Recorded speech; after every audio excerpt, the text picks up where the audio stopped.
వందనములు తెలియజేస్తున్నాను. మరి సమయం ముందు విన్న వాక్యము మనము దులిపిన ధూళి, మన పాద ధూళి ఖచ్చితంగా సాక్ష్యంగా ఉంటుంది, అందులో ఏమాత్రం సందేహం లేదు.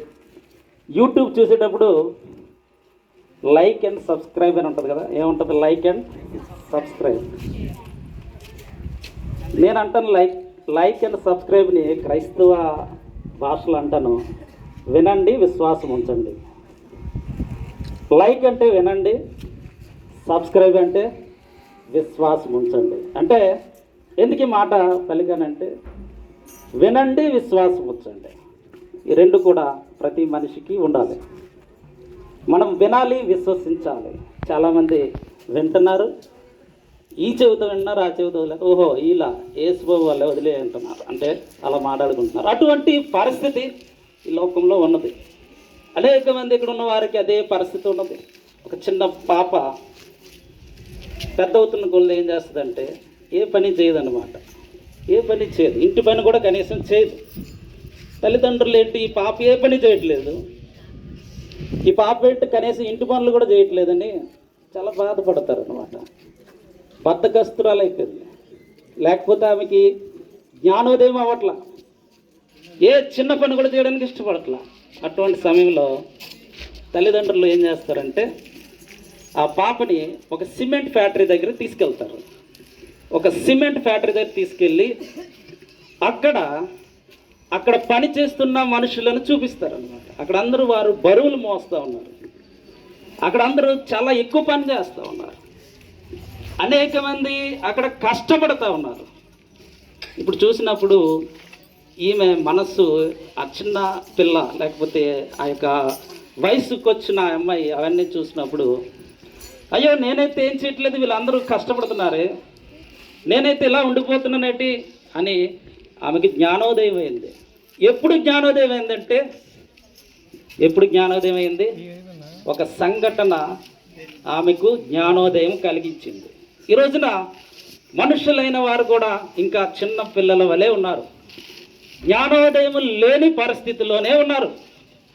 జ్ఞానోదయం కావాలని కూడా వారు ఇష్టపడట్లేదు. ఒకవేళ మీరైతే వింటున్న ఎవరైనా యేసు ప్రభు వారికి ఒకసారి అవకాశం ఇస్తే, దేవుడు మీ హృదయంలోనికి వచ్చి జ్ఞానోదయాన్ని ఇవ్వడానికి దేవుడు ఇష్టపడుతూ ఉంటాడు. ఒక వ్యక్తికి 8 మంది కుమారులు ఉన్నారు. 8 మంది కుమారుల్లో చివరివాడు దావీదు. అనేక మంది అక్కడ ఉన్న సందర్భంలో గొర్రెలు కాపరి అయిన దావీదుకు దేవుడు ఏం చేశాడంటే అభిషేకం కలిగజేసి ఒక రాజుగా చేసి ఉన్నాడు. ఆ దావీదు పూర్వపు స్థితి ఏంటంటే గొర్రెల కాపరి, అంటే అల్పుడు, ఏమీ తెలియని వాడు. తర్వాత పరిస్థితి ఏంటంటే ఒక రాజు, ఒక గొప్పవాడు.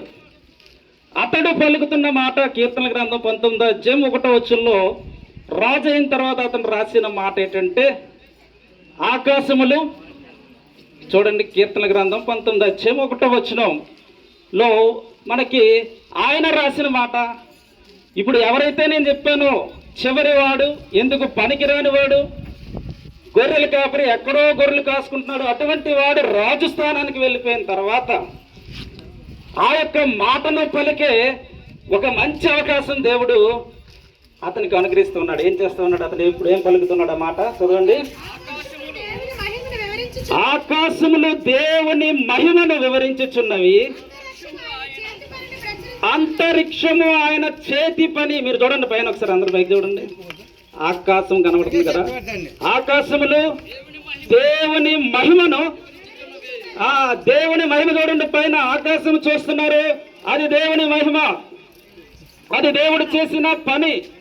అంతరిక్షము అంటే అనేక గ్రహాలు ఉన్నాయి, భూమి వంటివి అనేక గ్రహాలు ఉన్నాయి, అవన్నీ కూడా దేవుని చేతి పని అన్నమాట. ఆయన చేతి పని అయి ఉన్నాయి, అంటే అతను చేత్తో చేశాడు, దేవుని చేతితో నిర్మించబడ్డాయి ఇన్ని. నువ్వు నేను ఏపాటి, నిన్ను నన్ను కూడా దేవుడి చేతి పనితో నిర్మించున్నాడు. జ్ఞానోదయం అవుతుందా? జ్ఞానోదయం అయ్యే అవకాశం మీకుందా? సంవత్సరాల తరబడి ఈ మాట వినబడుతున్న సందర్భంలో అనేక పరిస్థితుల మధ్య జీవిస్తున్న మీరు, ఆకాశములను సృష్టించిన దేవుడు, భూమిని సృష్టించిన దేవుడు, మనుషులను సృష్టించిన దేవుడు. ఈరోజు మేము ప్రచురించుతున్న దేవుడు. గట్టిగా చప్పట్లు కూడా దేవుని మహిమపడదాం. ఆకాశంలో దేవుని మహిమను వివరించుచున్నవి, అంతరిక్షము ఆయన చేతి పనిని ప్రచురించుతున్నది. ఎంతకంటే ఏం కావాలండి? ఏమి తెలియని, లేకపోతే ఎందుకు అల్పులైన వీరు ఏదో రోడ్ల మీద తిరుగుతున్నారు అనుకుంటున్నారేమో. మేము కూడా యేసు ప్రభువుని తెలుసుకోక ముందు అనేక మంది ఈరోజు అటువంటి పరిస్థితుల్లో ఉన్నారు. ఎప్పుడైతే యేసుక్రీస్తును తెలుసుకున్నారో మేము చేసిన ఈ పని మా జీవితంలో గొప్ప పనిగా ఫీల్ అవుతా ఉన్నాం. హల్లెలూయా. ఈ యొక్క సందర్భాన్ని జ్ఞాపకం చేసుకుని మరి టీం అంతా కూడా, సుధాకర్ గారు, మరి అనేకమైన ప్రజలందరూ కూడా ఆ యొక్క వైజాగ్ నుంచి వచ్చారు. అదేవిధంగా మన టీం కుర్రలు చూడండి ఎంతమంది వెనకతలు ఉన్నారు. మీరు సపోర్ట్ చేస్తున్నారు, వాళ్ళు మీకు సపోర్ట్ చేస్తున్నారు చాలామంది. వీళ్ళందరూ కూడా ప్రతి ఒక్కరికి పని ఉంది, అంతే కదా. ఈరోజు ప్రతి ఒక్కరికి ఏదో పని ఉంటుంది, కానీ దేవుని పనికి కేటాయించాం. ఎందుకంటే ఇది దేవుడు చేసిన పనిలో మనం చేసింది చాలా తక్కువ.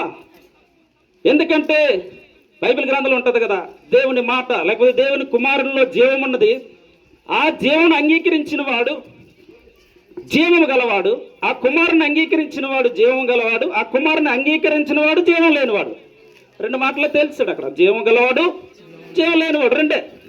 ఒకవేళ నువ్వు దేవుని కలిగి ఉంటే జీవం నీకు ఉన్నట్టు, దేవుని కలిగి లేకపోతే నీకు జీవం లేనట్టు. అంటే నువ్వు బ్రతికి ఉన్నా సరే నీవు మృతుడవే, నీవు చనిపోయిన వారివే.